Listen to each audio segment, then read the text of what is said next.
Hello, everyone, and welcome to A2I Dyslexia live show, all things dyslexia. How are you all feeling? I hope you're all great. This wonderful, amazing, cold evening, if I can say that. We are in London, and today I think it's a bit nippy today, bit of a sunshine, but I was feeling a little bit cold, so I put my central heating on. As you do when you're feeling a bit cold. But I want to say good morning, good afternoon, good evening, no matter where you've joined us from. I want to say a very, very, very good, all the three I've just said, morning or afternoon or evening. Welcome to A2I Dyslexia Live Show. We talk about all things dyslexia on this platform, but not just dyslexia. Sometimes we speak about other neurodiverse conditions. And today's topic is let's talk all things dyspraxia, which I've got dyslexia, dyspraxia, dyscalculia, and visual stress, which is also known as Early syndrome. And today we are speaking to the lovely Nadine, who I will introduce in a minute, who will be speaking to us about living with dyspraxia. Now, when you say to people, I've got dyspraxia, they normally say, is that dyslexia? And you think, no, there's difference between the two. And today we will be listening or hearing from Nadine, who is a journalist and also does other work, which I will read her autobiography in a minute. Not autobiography, bio rather, her biography rather than autobiography, in a second, and introduce her to come live to speak to us about dyspraxia. Now, I know my dyspraxia is organizational skills, it's time management, it's all things that people take for granted. Like when I'm going certain places, I get lost no matter how many times you show me the route. I guarantee you, I will get lost. And people get frustrated sometimes. Like I've showed you about 10, 11 times, and you're still getting lost. This is due to my dyspraxia. If someone said to me, tell me in a nutshell about dyspraxia, it will take me a while to explain it. But when it comes to dyslexia, I can break it all down for you. Now, today's topic will be really, really interesting. And if you've joined us, please do drop the comments and do ask the questions because we want to find out more about this condition called dyspraxia, which affects so many people. Some people don't even know they've got this condition called dyspraxia. Now, my name is Elizabeth Techi. I'm the CEO and the founder of A2I Dyslexia. Hope you watched. I hope you attended our award ceremony. Absolutely phenomenal. That happened on Thursday, just gone, 28th of October. We've actually aired that, and it was absolutely amazing. I just wanted to say, if you know anybody who have dyslexia, dyspraxia from the Black community or mixed parentage community, please do drop us an email at info@a2idyslexia.org.uk. Now, without further ado, I'd like to welcome Nadine, but before I do that, I want to read a little bit about her before we dive straight into the show. Now, Nadine Drummond, as a young child, found school particularly challenging. This is the summary of the show today. She was labouring under a learning disability, dyspraxia, and being traumatised by her teacher. When Nadine was diagnosed with dyspraxia, because of the stigma attached to neurodiversity, she refused the extra help that she was entitled to at university. On today's live show, we will dive into her journey with dyspraxia, her challenges and successes. Now, Nadine, a little bit about Nadine's bio. Hang on a minute, let me start again. Nadine Drummond raises the visibility of organizations through media, communication, and digital engagement strategy that makes millions of dollars and change policies as her clients can change the world. Nadine is an award-winning journalist and a filmmaker who uses her skills to shine a light in very dark places. See, I'm struggling to read this. Okay, she is the communications and engagement consultant for United Nations Human Rights Office of High Commissioner in Southern Africa, where she's developing the media and content strategy for 14 African countries. That's so impressive, Nadine. Welcome to A2I Dyslexia live show, all things dyslexia. But today we're speaking about dyspraxia. And We are. I feel like I just need to you did that so well. I'm even proud of myself. Thank excellent. you. Oh, such a pleasure to have you here, Nadine. So amazing to Thank have you on our you. live. Please do, give us so much knowledge into this condition, whatever people want to call it, called dyspraxia, where it's not very well understood. Even I have this when I was diagnosed with dyspraxia, I'm like, what's that? You know, please. Over to you now. Introduce yourself, even though I've read a little bit about you. Tell our viewers about who you are and why you've decided, or we contacted you to come on a live show to give us more insight to do with dyspraxia. Welcome, Nadine. Thank you so much. Hello, everybody. As Elizabeth said, my name is Nadine Drummond. I am from Lewisham, Blueborough. I am dyspraxic. I guess I've always been dyspraxic. I didn't know what it was until I went to university. Now, I knew that, or my parents considered me to have some kind of condition, but it wasn't dyslexia because I was tested for dyslexia when I was a child and I wasn't dyslexic. And because there wasn't a label for my condition, my dad just kind of thought I was a bit stupid. So I didn't get the same accolades as my siblings. So when my dad would be out showing off with children, he would say, this is my son Winston, he's going to be a doctor. This is my daughter Hilary, she sings and she plays the piano and she runs really fast and she can be anything. And he'd be like, oh, and then, oh, and she's very beautiful. And then he's like, oh, and this is Nadine. And so I grew up always in the shadow of everybody else. I think because I didn't have a label, I think I might have believed I was a bit stupid, but what that gave me was space. So the type of pressure that was put on my brother Winston or my sister Hilary wasn't put on me because I was a bit stupid, right? So I was able to indulge all of my creative ambitions. I was able to get the books that I wanted to read. My books didn't need to be academic. They could be more creative because I'm not going to pass the exams anyway, right? And so I had this space where I could just be my whole self in private. So that was really powerful for me. How my dyspraxia affects me. Oh, let me backtrack. Dyspraxia for me is a learning disability. And it means I can do the same thing 100 times and one time I can forget I've done it 100 times. So if you imagine you have a chest of drawers and you've got your sock drawer, your vest drawer, your bra drawer, your knicker drawer, and then for every day for a week, you'll organize your drawers perfectly. But one day you'll put your socks in your bra drawer and you'll put your knicker in your knickers in your vest drawer, and you'll be looking for all of your stuff, but you can't find it. But you will swear down you put them in that place. And then the next day you'll go back, you'll open your chest of drawers and you'll say, oh, what? How did my sock get here? Or how did my knickers get here? Or how did my bra get here? Or what's my vest doing there? And because it's such a natural condition, you're not aware of when you're making these errors.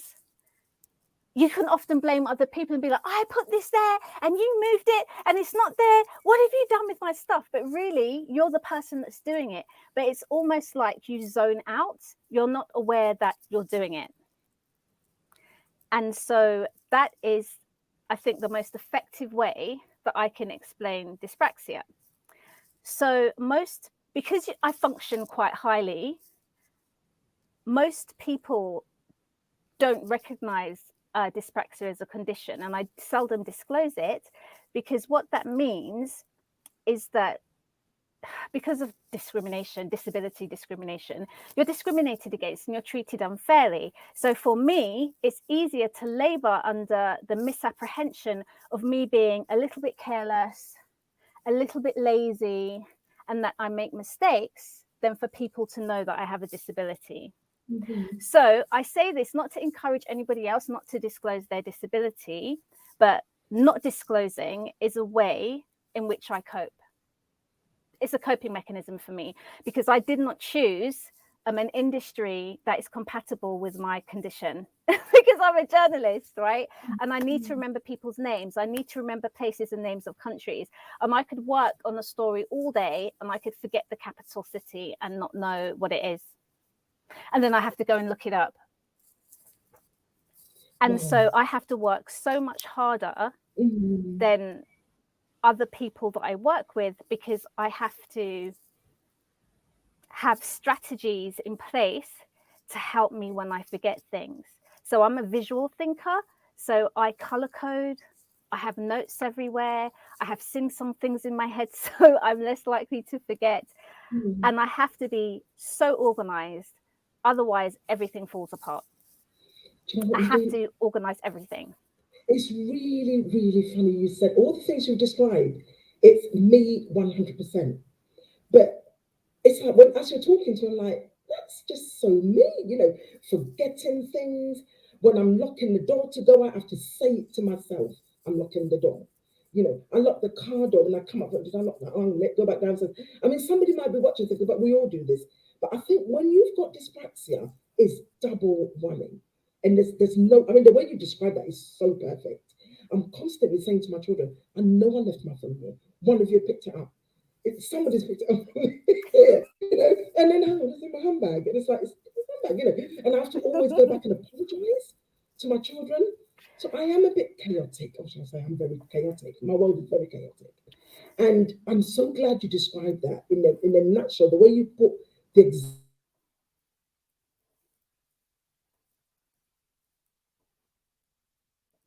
I think Elizabeth is still here. It looks like she's. Oh, you're back, Elizabeth? Yeah, did I freeze? Oh, perfect. Yeah, was it you froze, but it's okay. Yeah, I am actually back. And it's just one of those conditions that it's not very well spoken about. So, I mean, like I said, I've got dyslexia, dyspraxia, and I've got dyspraxia. So I've got the three conditions in one. So sometimes I'm like, oh, I'm doing this because of my dyslexia, but actually isn't my dyslexia, is it? It's because of dyspraxia. And it can be very, very chaotic at times. And like you said, sometimes you'd rather keep it to yourself than actually tell anybody what that is, because it's not much. I mean, we can go online and read about it. Professors rather, or who have done studies around it, will tell you about it. But when you live with it, it's completely different, and it's a chaotic world, as you described it. It is. And I think part of the challenge is that most people think that people who are neurodiverse are a bit slow or a bit stupid. And that's not the case, because when you're dealing with dyspraxics or dyslexics, they actually excel and have a high degree of intellect. They just have a problem processing some of that information. And so when people meet you, or they meet me, or the audience, they're looking at them like, you're not stupid, you're not slow, so what's the problem? And so it's a general ignorance around what a neurodiverse condition is. And I think that that's something that has to change, because when you're looking at special dispensations at work or at university, you need to make sure that you're getting the right ones. Like when I was diagnosed, I had no idea what that was. And part of it was I was relieved, because I was like, oh, okay, so what's something wrong with me then? It's just not hard for no reason. And then the other side of it was, now everyone's going to think that I'm special and I need special treatment, and which I did, because I really needed the extra time during my exams. And to my chagrin, I didn't accept it.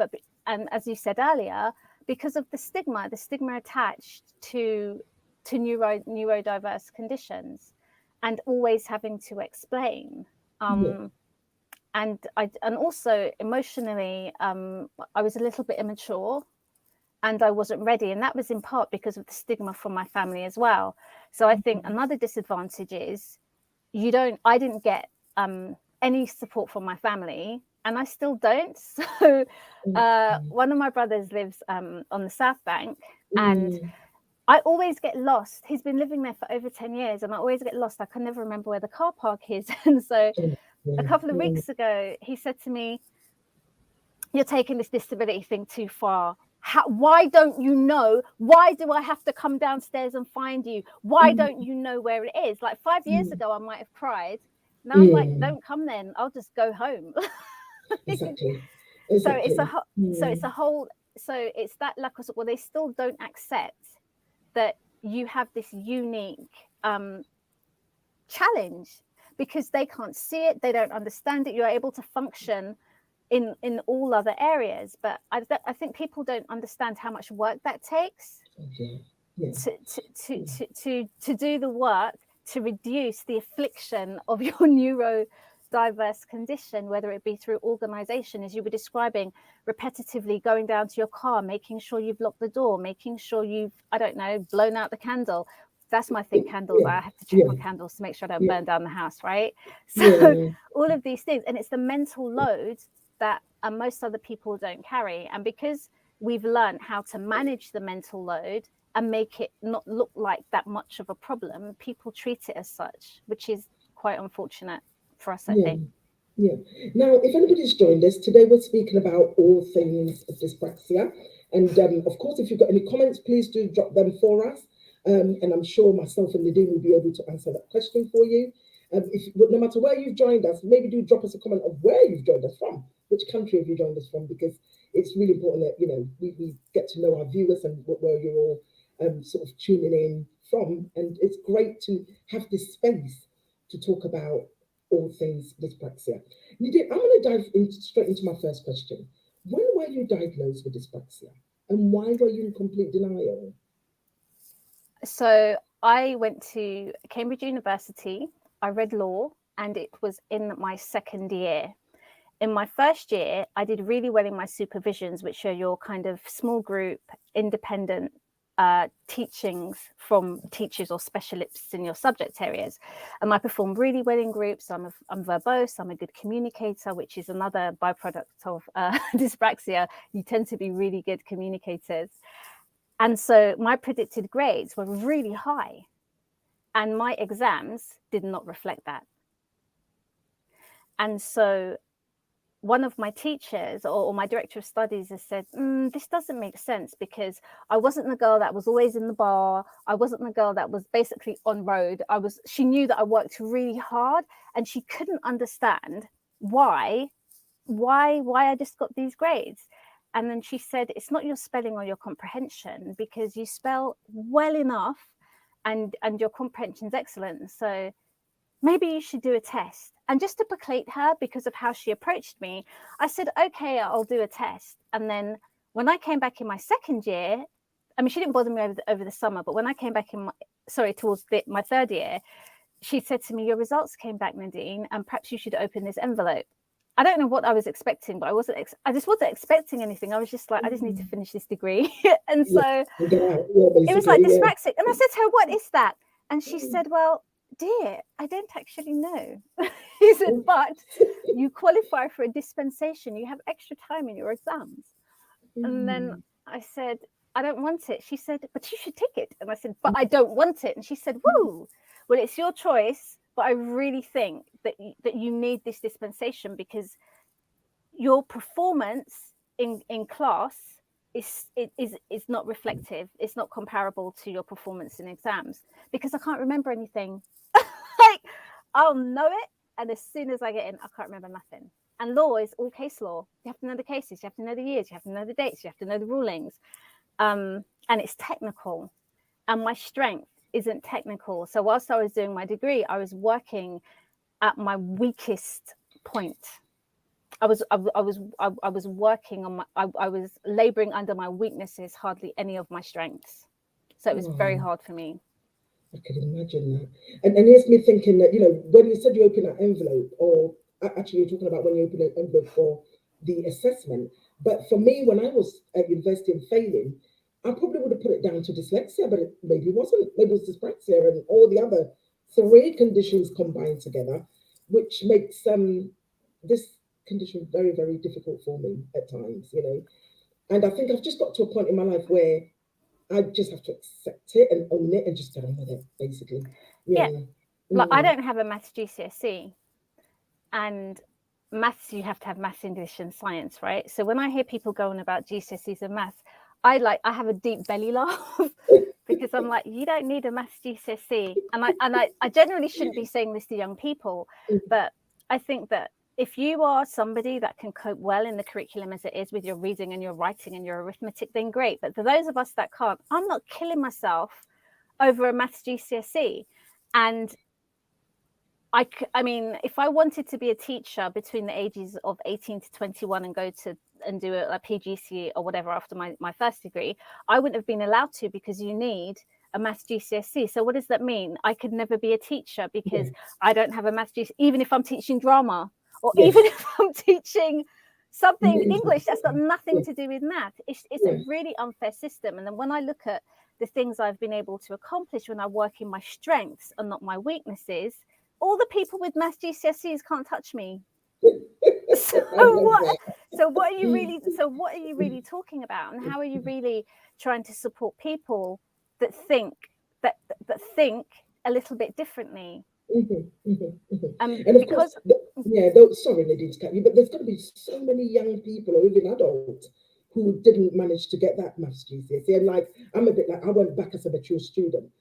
And if I was 18 to 21, I don't think I would have stood a chance in none of the courses I enrolled because I went back as a mature student. And I'm like, hey, I've got industry experience, not so much the CSEs in my days, but I've got industry experience over the years. And that's how I managed to, embark on my degree and my postgrad. And here I am today and I do feel really sorry for the younger ones who would constantly have to keep going back to reset, particularly the maths.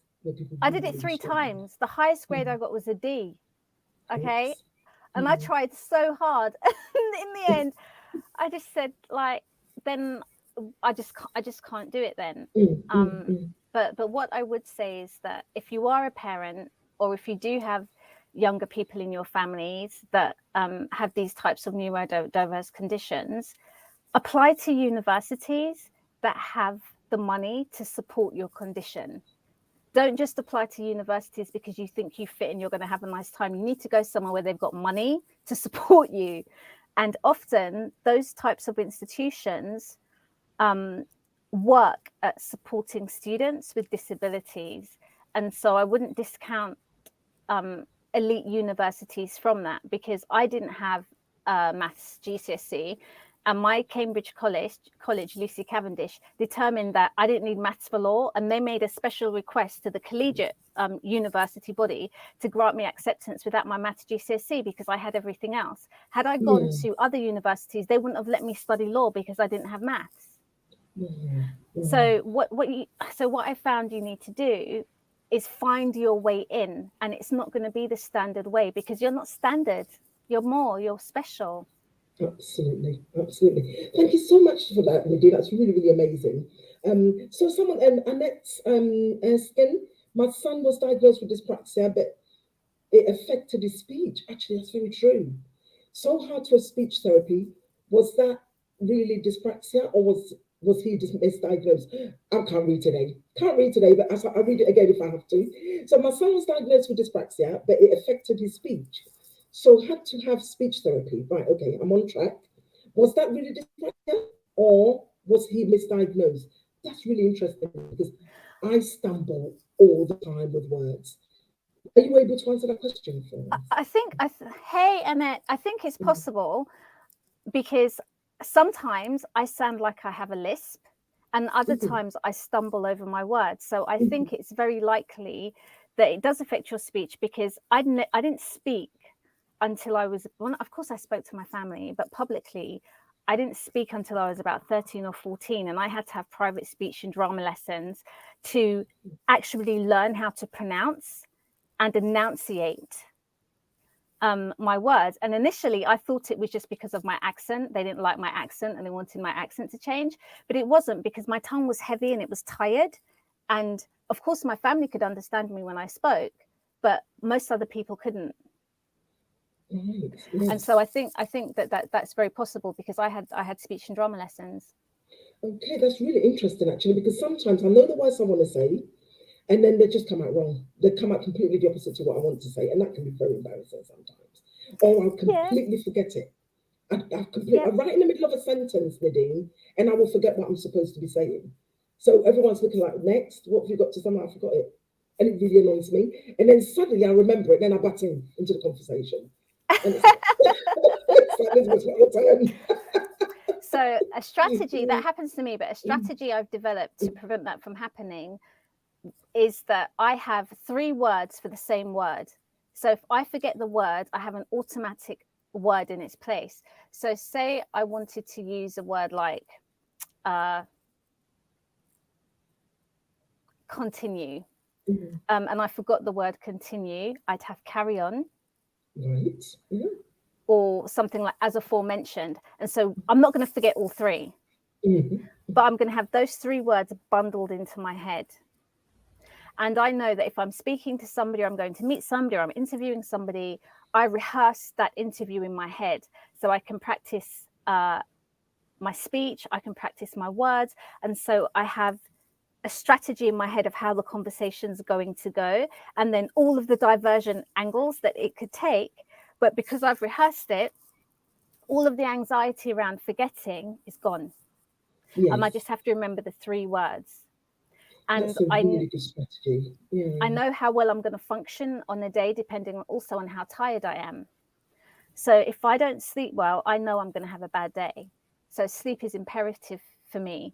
If I don't eat well, I know I'm going to have a bad day. So the way in which food affects my body, now I'm a lot more older, a lot more mature, and more in tune. If I keep myself in as the best condition I can, optimal health, I'm better able to manage my dyspraxia. Wonderful. Thank you so much, Nadine. But I just wanted you to speak to me about everyday struggles with dyspraxia. Give me some examples. Just take them on top of your head and just keep giving me examples. Okay, so I'll give you the one we shared last week. So last week, I thought this event was last week. And so I did my hair, I put my makeup on, and I was like, why haven't they emailed me the link? It's half an hour. I'm at my desk. What's going on? And then I had this panic. I was like, I wonder if it's the right day. And so I forgot. Well, I didn't forget. I'd actually put the date in my diary incorrectly, and I didn't go and double check it. So an everyday struggle for me is on average, I check my diary about 30 or 40 times a day, just to make sure I have everything in the right place and I don't miss meetings and I'm prepared for the meeting. So I'm not somebody that can just jump on a call. I need to give myself half an hour before the meeting to make sure I've read the notes again, make sure, because I remember information incorrectly. And if somebody's paying for me to be a strategist, or they're paying me to write a story, if I don't have the factual or the correct information, then I'm no longer a trusted advisor. Right. So I have to go over everything over and over and over. And it's not about going over and over until you get it right. No, because I still might forget. So I just have to give my best chance of success of remembering. It must be so draining. And I know what you're talking about because I go through the same thing. It's so draining. By the end of the day, you're like, I am so tired. And maybe in my case, I've tried. I just feel like my brain is overworked all the time. And again, like I think when you said earlier, if we're not careful, we're labeled as lazy or we're labeled as stupid, or some people use the word, why are you so slow? And you're like, I'm not slow. I can't remember what I'm supposed to do or say or how or where at this particular moment. It doesn't matter how many times I write it down, Nadine, or how many times it's in my calendar, and I still won't be there. The only reason why I'm here for these live shows is because it's been going for a very long time and it's quite repetitive, or I'll forget. So sometimes I have to say to my daughter, my youngest daughter, what am I doing today? And what's today? What day is it today? And when it's a Monday, I say, okay, Monday evening. And then I'll remember, and it's very draining. So if anybody's watching and, you've got, would you say it's a condition or would you say it's a disability? What would you say? I'd say it's both. I call it condition. People call it learning difference. I'd say it's both, because it is a disability, because it doesn't prevent you from functioning in the way in which society's set up for everybody else. So you operate at a disadvantage, not because you're disadvantaged, but because of the way you have to access society. It's not set up for people like us. So it makes it so much harder for us. And that means it's a disadvantage. And it's a condition because it's something we're affected by. So I think it's definitely both things. Yeah. So when you normally say to people, I've got dyspraxia, what's their first reaction? I generally don't disclose. I only disclosed in that post on LinkedIn, this little girl is me, because I thought it was important to really to speak to kids who were a bit different, because I was really different. I didn't have the obvious talents of my siblings. I wasn't particularly excellent at anything, and they were excellent at everything. Everything. And so I knew how I felt invisible as a girl. And also, I come from a Caribbean family. It's patriarchal. All anyone cared about was my brother, and then my sister was second, and then there was me. And so I know what it feels like to be invisible, and I know what it feels like to know that there's something wrong with you, but you don't know what it is, but you just have to get on as well. And I will say, though, that my mum was the person who helped me develop the strategies I needed to survive very quickly, but not in a positive way, because I came from a house where you got licks, right? And so It was the Anyone, fear. anyone who's watching that doesn't understand licks, maybe you can Oh, break that down for us. beatings. I used to get beaten. Smack, Yeah, yeah, I used to get beating someone. beaten. Yeah. So Mm. my mum didn't care if you were slow, if you were quick. If she needed something done, it needed to be done, and it needed to be now. And so I couldn't languish in not being able to do things quickly. I had to find strategies to learn how to do them. And so even though a lot of the time it was really unpleasant, that's what drove me to find those early strategies as a child. So I could hide my dyspraxia because I worked out strategies of how to get things done. So for instance, if it was, so I used to look after my younger brother and sister in a really kind of cultural, traditional way. So when we'd come from school, I'd wash out all of our shirts, hang them on the radiator to dry, then I'd have to press back our shirts for the next day. And I had to do my homework and I had to wash up. And so I had to organize all of my time and make sure I could clean up and do everything. So before I'd go to school in the morning, I'd set the bath pan where I'd hand wash the shirts. Then I'd set the ironing board up and I'd put the iron on the ironing board, but I wouldn't plug it in. And so I made sure I had like a factory line. Mm-hmm. Yeah. And because she understood that was my process, she let me do it my way. And so that's how I was able to succeed. And that's how I learned processes. Mm-hmm. And without that, and I do think that if dyspraxia existed as a title, perhaps when I was a child, maybe it didn't, they just didn't diagnose me. But if it did, and I knew that I was dyspraxic, I'm not sure if I would have developed the strategies I needed to propel myself forward. Yeah, yeah. So when you so I mean I have to, I don't know whether I don't even want to use the word assume. Your parents are still with us? Yeah. Yes. Still with us? Yeah? They're not going anywhere. Listen. Right. So what's their understanding of dyspraxia? I mean, now that you're a bit older, how have they understood this condition, dyspraxia? Are they still saying, no, Nadine, that's not you? Should we pray, go to church and do all those things we should be doing? or have they become acceptance of this? Mm-hmm. No, my dad is still in denial. Anytime I talk about dyspraxia, my dad's like, why do you keep saying that about yourself? Why are you talking down on yourself? Why would you say that? And I'm like, what are you talking? It's like he cannot accept, because as you know, these things are inherited conditions, right? Yes. You just don't suddenly become, no one gets a dyspraxic out of no one drops from the sky dyspraxic. It's something you inherit through your DNA.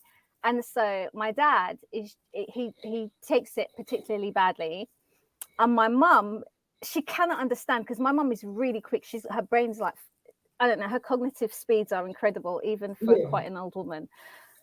And I'll say, Mummy, I can't multitask. So if I'm cooking and she's giving me instructions, she will give me, you have to soak the peas, boil the peas. Don't use your hand to grate to the coconut. Shred the coconut in the blender, whatever it is. And she's firing all of these instructions. And I say, stop. I can't do it all at the same time. I don't multitask. And she'll say, multitask. Oh, and she'll just start cussing me because I can't multitask. But it's been the same since I was a child. Like, she cannot accept how I can function so highly in some areas, and I can't do basic things like follow a set of rapid fire instructions. She's like, so you have a degree and you can't make rice and peas. So for her things, the two things, but I can make rice and peas though. But just not her way and in her speed and her timing, right? So her thing is, it does not make sense. She actually just cannot comprehend. Sometimes she just looks at me like, are you just winding me up? Are you really winding me up? So no, there isn't. They haven't got so do you think they haven't got the clear understanding of what this particular condition is, dyspraxia, or perhaps they just don't think it exists because there's not maybe an arm hanging out or an eye socket hanging out somewhere, or it's not, what's the word I'm looking for? It's not visible, is it? You can't see it, and for that reason, do you think that maybe they're just dismissing it? I mean, I know within my community, I mean, they'll just look at me and say, what's that then? Listen, just try harder. That's all I ever get, even up to my age now. Even my children will say to me, you just got to try a bit harder, Mum. You'll get there. And I'm like, you just don't get it. You don't get why I've turned left instead of right and right instead of left. and why we almost end up in that pond one day. You know, it can be really, really chaotic. So do you see telltale signs in your family? Is it hereditary? Do you see dyspraxia with any of your sisters or brothers or parents? It's hereditary. I've got 2 brothers that are dyslexic, and I've got a sister that's dyslexic, dyspraxic, has dyscalculia, but really badly. So she's afflicted by all 3. Her intellectual capacity is off the chain, but the going to university was very, very, very difficult for her because her capacity was reduced. She couldn't produce the work that she needed to at the level that she needed to. And then in the end, she became a baking chef, and she bakes those kind of designer cakes, wedding cakes, birthday cakes, and that's what she does. And so she's found a way through her creative side to express that side of her and earn a living. So what I will say is that in the restaurant that she works in, her cakes make the highest market share. When she's on holiday, the profits of that restaurant go down by a third. Wow. So it's significant in terms of the value that she adds through her skill, despite having this debilitating condition. And so I think with my family, they do understand that. They do understand, but I think for them, it means that we're not perfect. I know, I get that all the time. It means that we're not perfect. It means that we have a gene which is undesirable, and it's not something that's celebrated. Well, do you know what, Nadine? I get the same. You know, I get the same from my community, not so much my family, because I've got to a point right now in my life. I'm like, you either get it, and if you don't get it, that's your problem. Because I am so sick and tired of explaining why sometimes I'm always late. I am so sick and tired of explaining why I will forget and why I have got lost and why you're there before me and the stresses of getting ready to leave the house and all that it goes with it. So listen, I've literally said my family, I said, come to terms with it, or do you know what? Sometimes I'm not even going to bother to turn up then because it's too stressful to get to where I need to be and to do what I have to do. I'm just going to move on to my last question. It's great what we've been talking about. I mean, you know, it's absolutely amazing. And if anybody has joined us, please do keep the comments coming. We're streaming at the moment on YouTube, Facebook, and LinkedIn. Don't be afraid to ask the question. It's okay. You know, we're all here to learn. And it's just amazing that Nadine has dived more into living every day with dyspraxia and all things dyspraxia, which is what we're speaking about today.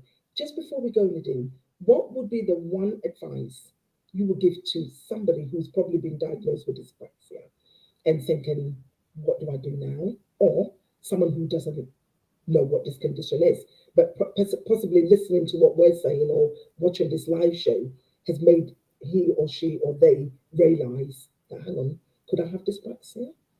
What advice would you give? I would say, first of all, take a test, preferably a free one.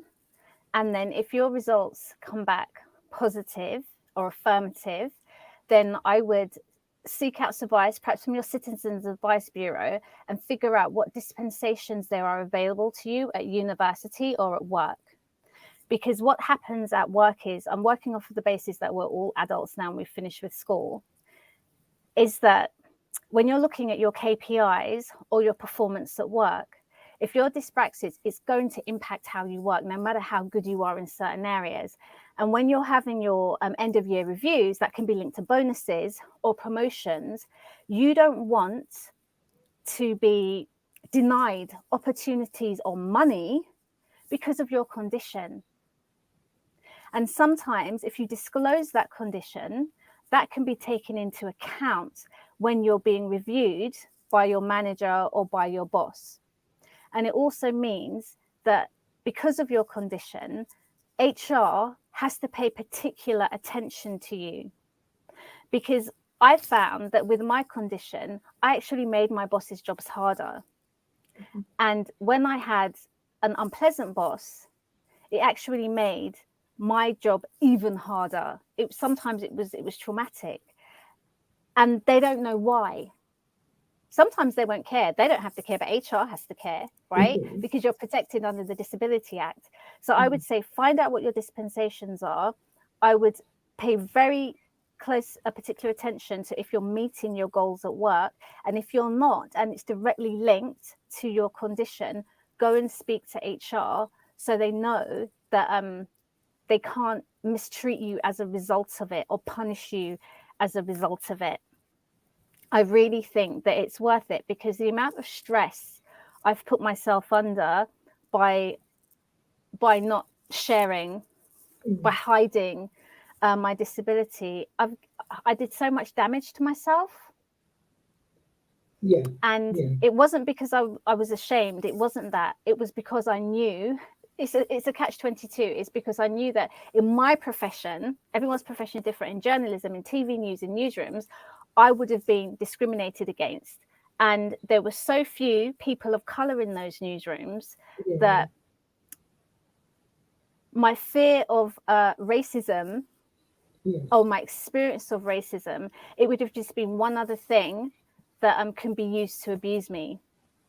I was used to just being Black and being abused. That's not okay, but I'd learned to manage that. But having this on top of it, the intersectionality of having a disability and being a person of color, I didn't have the resources, the emotional resources or the resilience to cope with that.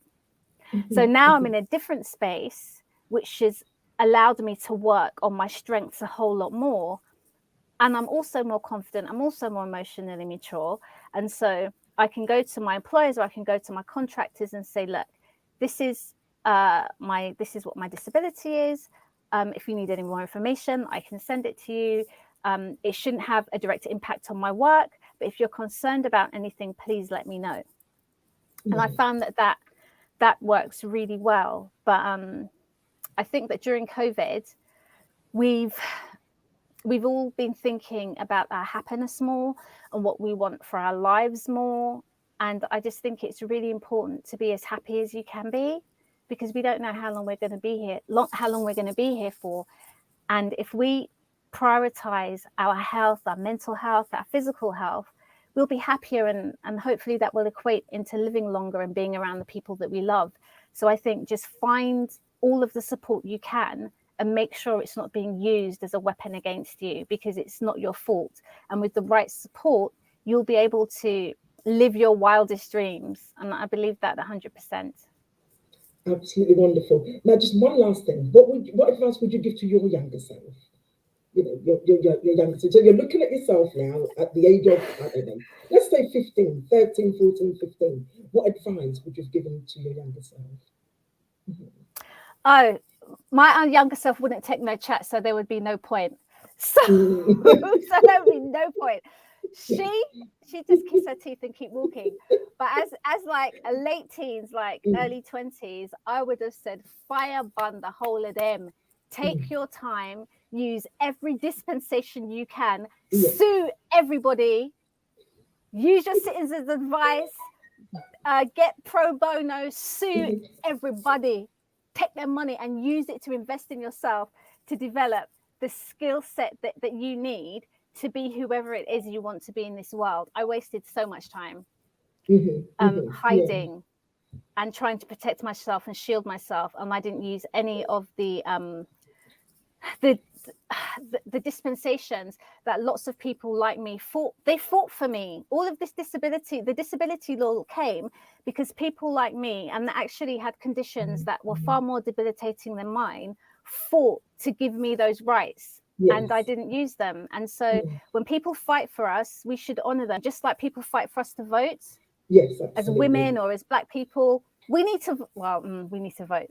But also when people fight for to give us rights, not to be discriminated against, and have special dispensations so that we can contribute to society through positive citizenship, we should use them to honor their sacrifice, but also because they exist because we actually need them. Absolutely, I agree with you 100%. Thank you so much, Nadine, and what a beautiful way to end the live show today. It's just awesome having you here. And of course, if anybody wants to connect with Nadine, you can actually follow her on LinkedIn. It's Nadine Drummond. She's written a beautiful piece about from when she was a child, this young girl is me. And in fact, when I read that, I was like, God, this is so amazing. And, it's so great. You can actually follow Nadine on LinkedIn. Black Cultural Archive, I think, is one of the things that Nadine, so Black Cultural Archive and TGRG, we put all that in our sort of, caption when we're resharing this amazing topic that we've been speaking about today. We just had Richard Hall join us. Good evening. You have a great evening and weekend. Keep safe and well. With all your friends and family. Thank you, Richard. I think Richard joins us every week, actually, which is really, really amazing to read his messages. And of course, you can follow HY Dyslexia on all our social media channel, Twitter at HY Dyslexia, LinkedIn Aspire to Inspire Dyslexia CIC, and our website www.hydyslexia.org.uk. Now, Nadine spoke about, go for all the help you need, try and find as much information as you can. There is an amazing Professor Amanda Kirby, who has written books on, dyspraxia, and there's another word they use for it. I'm not too sure, it's a shorter word, which I can't remember at the moment. So you can actually Google some of her books that she's written on dyspraxia as well. Of course, there's Janet Morgan, who is a neurodiversity consultant, who's also on LinkedIn, where, she talks about dyspraxia. I think her son's got dyspraxia, so she's very passionate to make a change in the workplace and also in many dyspraxic people's lives, and many more people who talk about dyspraxia. And like I said earlier, it's one of those conditions that's like, what's that? And then you have to explain it. And even when I'm explaining it, I don't know, I'm explaining here. It doesn't even make sense to me, But onwards and upwards. And thank you so much. And I want to thank everybody who joined us on our platform. Nadine, is there anything you want to say? One last word before we go? I can't believe you let me talk with lipstick on my tooth. Okay, I'm looking at the lipstick on my tooth. So I'm apologizing to everybody in advance. But aside from that, what I'll say is keep pushing, and you need to accept yourself. You need to forgive yourself, and you need to focus on your self-care, because life can be a long time, and you need for it to be as happy and as stress-free as possible. So focus on your strengths. Try and work in your strengths. Don't try and work in your hard to reach areas because you're trying to be a lawyer or a doctor or an accountant because that's what your family expects of you. Because you'll be miserable and you won't like yourself very much.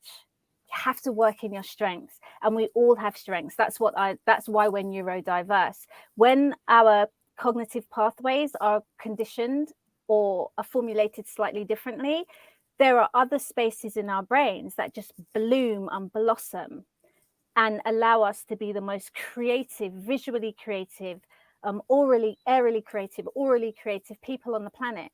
And we just need to find our strengths. And so sometimes you have to block out the world, including maybe your partners or your families, and find your own path where you can excel. The way that the world does things, it's not working. Climate change, we're killing our planet. We're not going to have anywhere to live. Who wants to participate in that system and contribute to the destruction of our environment? Not me. So find other ways of contributing and saving the world and saving yourself in the process, because the way the world is organized, we need people like us to make those changes, because we don't think like them. Absolutely, and I 100% agree with you. Go with your strengths. I mean, like, one of the things at work, I always say to my team, people I work with, this is what I'm good at, and this is not what I'm good at. Do you know what? Someone else does that, and I'll do what I'm good at. And it makes me feel so much confident in myself, rather than going to do something that I'm thinking, you know what, this is going to end up in tears, basically. As big as I am, Nadine, believe it or not, there are days when the tears start flowing because I can't do it the way that everybody else does it. That brings us to the end of our show. Thank you so much, everybody, for joining us. Have a wonderful, fantastic week. And we'll see you same time next week, same time, same place, with a different topic. Bye-bye for now. Bye-bye.